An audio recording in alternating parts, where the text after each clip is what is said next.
নমস্কার বন্ধুরা, আজ করব আমি মিক্সড ডাল রেসিপি।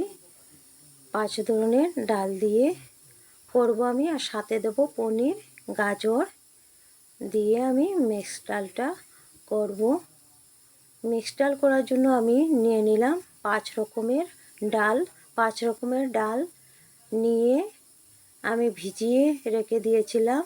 তারপর ভিজানোর পর প্রেসার কুকারে দিয়ে দিলাম, জল সাথে দিয়ে দিয়েছি, আর দিলাম নুন দিয়ে বসিয়ে বয়েল করে নিলাম। তারপর দিয়ে দিলাম আমি নামিয়ে সামান্য লঙ্কার গুঁড়ো, চিনি, তেজপাতা আর দিলাম হলুদ দিয়ে কড়াইয়ের মধ্যে সরষের তেল গরম করে দিলাম ফোড়ন,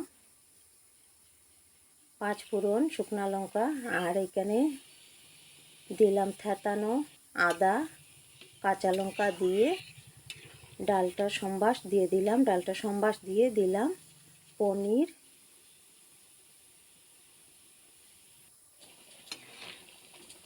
এক বাটি পনির দিয়ে দিলাম। আর গাজরটা আমি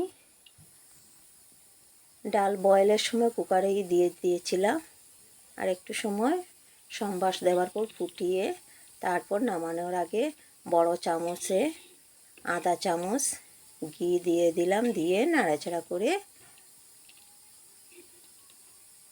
নামিয়ে নেব। খুব সুন্দর হয়েছে, দেখেন।